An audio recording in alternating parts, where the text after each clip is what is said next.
Back when I started, to describe it as fringe would be an understatement. Researchers would say, no, we're only working on machine learning, because working on AI was seen as way too out there. In 2010, just the very mention of the phrase AGI, artificial general intelligence, would get you some seriously strange looks, and even a cold shoulder. You're actually building AGI, people would say? Isn't that something out of science fiction? People thought it was 50 years away or 100 years away, if it was even possible at all. Talk of AI was, I guess, kind of embarrassing. People generally thought we were weird. And I guess in some ways we kind of were. It wasn't long, though, before AI started beating humans at a whole range of tasks that people previously thought were way out of reach. Understanding images, translating languages, transcribing speech, playing Go and chess, and even diagnosing diseases. People started waking up to the fact that AI was going to have an enormous impact. And they were rightly asking technologists like me some pretty tough questions. Is it true that AI is going to solve the climate crisis? Will it make personalized education available to everyone? Does it mean we'll all get universal basic income and we won't have to work anymore? Should I be afraid? What does it mean for weapons and war? And of course, will China win? Are we in a race? Are we headed for a mass misinformation apocalypse? All good questions. But it was actually a simpler and much more kind of fundamental question that left me puzzled. One that actually gets to the very heart of my work every day. One morning over breakfast, my 6-year-old nephew Caspian was playing with Pi, the AI I created at my last company, Inflection. With a mouthful of scrambled eggs, he looked at me plain in the face and said, "But Mustafa, what is an AI anyway?" He's such a sincere and curious and optimistic little guy. He'd been talking to Pi about how cool it would be if one day in the future he could visit dinosaurs at the zoo, and how he could make infinite amounts of chocolate at home, and why Pi couldn't yet play I Spy. Well, I said, it's a clever piece of software that's read most of the text on the open internet, and it can talk to you about anything you want. Right, so like a person then? I was stumped, genuinely left scratching my head. All my boring stock answers came rushing through my mind. No, but AI is just another general purpose technology like printing or Steam. It'll be a tool that will augment us and make us smarter and more productive. And when it gets better over time, it'll be like an all-knowing oracle that will help us solve grand scientific challenges. You know, all of these responses started to feel, I guess, a little bit defensive, and actually better suited to a policy seminar than breakfast with a no-nonsense 6-year-old. Why am I hesitating? I thought to myself. You know, let's be honest. My nephew was asking me a simple question that those of us in AI just don't confront often enough. What is it that we are actually creating? What does it mean to make something totally new, fundamentally different to any invention that we have known before? It is clear that we are at an inflection point in the history of humanity. On our current trajectory, we're headed towards the emergence of something that we are all struggling to describe. And yet, we cannot control what we don't understand. And so the metaphors, the mental models, the names, these all matter if we're to get the most out of AI whilst limiting its potential downsides. As someone who embraces the possibilities of this technology, but who's also always cared deeply about its ethics, we should, I think, be able to easily describe what it is we are building, and that includes to 6-year-olds. So it's in that spirit that I offer up today the following metaphor for helping us to try to grapple with what this moment really is. I think AI should best be understood as something like a new digital species. Now, don't take this too literally, but I predict that we'll come to see them as digital companions, new partners in the journeys of all our lives. Whether you think we're on a 10, 20, or 30-year path here, this is, in my view, the most accurate and most fundamentally honest way of describing what's actually coming. And above all, it enables everybody to prepare for and shape what comes next. Now, I totally get this is a strong claim, and I'm going to explain to everyone as best I can why I'm making it. But first, let me just try to set the context. From the very first microscopic organisms, life on Earth stretches back billions of years. Over that time, life evolved and diversified. Then a few million years ago, something began to shift. After countless cycles of growth and adaptation, one of life's branches began using tools, and that branch grew into us. We went on to produce a mesmerizing variety of tools. At first slowly, and then with astonishing speed, we went from stone axes and fire to language, writing, and eventually industrial technologies. One invention unleashed 1,000 more, and in time, we became Homo technologicus. Around 80 years ago, another new branch of technology began. With the invention of computers, we quickly jumped from the first mainframes and transistors to today's smartphones and virtual reality headsets. Information, knowledge, communication, computation. In this revolution, creation has exploded like never before. And now a new wave is upon us, artificial intelligence. These waves of history are clearly speeding up as each one is amplified and accelerated by the last. And if you look back, it's clear that we are in the fastest and most consequential wave ever. The journeys of humanity and technology are now deeply intertwined. In just 18 months, over 1 billion people have used large language models. We've witnessed one landmark event after another. Just a few years ago, people said that AI would never be creative. And yet AI now feels like an endless river of creativity, making poetry and images and music and video that stretch the imagination. People said it would never be empathetic.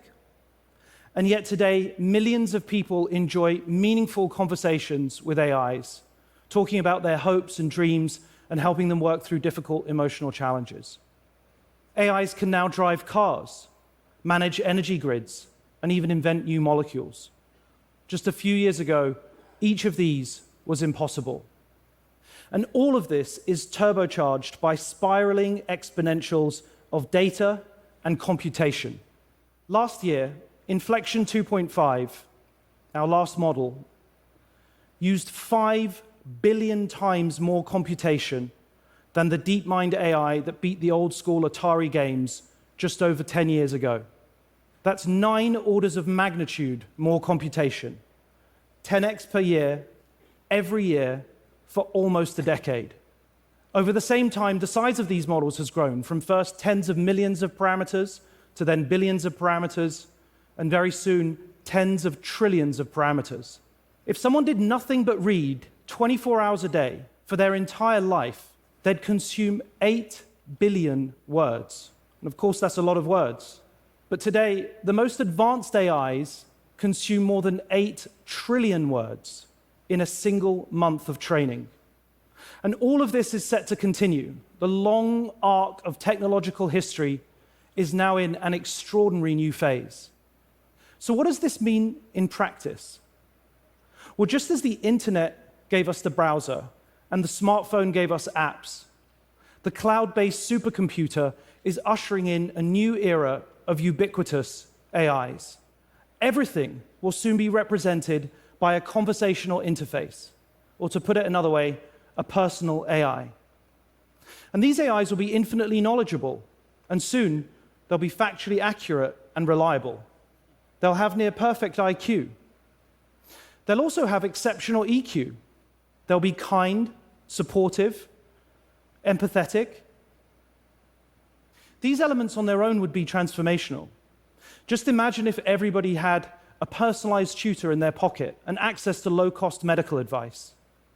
A lawyer and a doctor, a business strategist and coach, all in your pocket 24 hours a day. But things really start to change when they develop what I call AQ, their actions quotient. This is their ability to actually get stuff done in the digital and physical world. And before long, it won't just be people that have AIs. Strange as it may sound, every organization, from small business to non-profit to national government, each will have their own. Every town, building, and object will be represented by a unique interactive persona. And these won't just be mechanistic assistants. They'll be companions, confidants, colleagues, friends and partners as varied and unique as we all are. At this point, AIs will convincingly imitate humans at most tasks. And we'll feel this at the most intimate of scales. An AI organizing a community get-together for an elderly neighbor, a sympathetic expert helping you make sense of a difficult diagnosis. But we'll also feel it at the largest scales, accelerating scientific discovery, autonomous cars on the roads, drones in the skies. They'll both order the takeout and run the power station. They'll interact with us and, of course, with each other. They'll speak every language, take in every pattern of sensor data, sights, sounds, streams and streams of information, far surpassing what any one of us could consume in 1,000 lifetimes. So what is this? What are these AIs? If we are to prioritize safety above all else, to ensure that this new wave always serves and amplifies humanity, then we need to find the right metaphors for what this might become. For years, we in the AI community, and I specifically, have had a tendency to refer to this as just tools. But that doesn't really capture what's actually happening here. AIs are clearly more dynamic, more ambiguous, more integrated, and more emergent than mere tools, which are entirely subject to human control.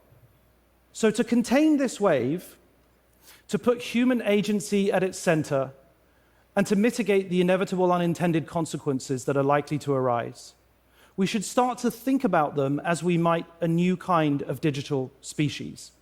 Now, it's just an analogy, it's not a literal description, and it's not perfect. I mean, for a start, they clearly aren't biological in any traditional sense. But just pause for a moment and really think about what they already do. They communicate in our languages. They see what we see. They consume unimaginably large amounts of information. They have memory. They have personality. They have creativity. They can even reason to some extent and formulate rudimentary plans. They can act autonomously if we allow them. And they do all this at levels of sophistication that is far beyond anything that we've ever known from a mere tool. And so saying AI is mainly about the math or the code is like saying we humans are mainly about carbon and water. It's true, but it completely misses the point. And yes, I get it, this is a super arresting thought, but I honestly think this frame helps sharpen our focus on the critical issues. What are the risks? What are the boundaries that we need to impose? What kind of AI do we want to build or allow to be built? This is a story that's still unfolding. Nothing should be accepted as a given. We all must choose what we create, what AIs we bring into the world, or not. These are the questions for all of us here today, and all of us alive at this moment.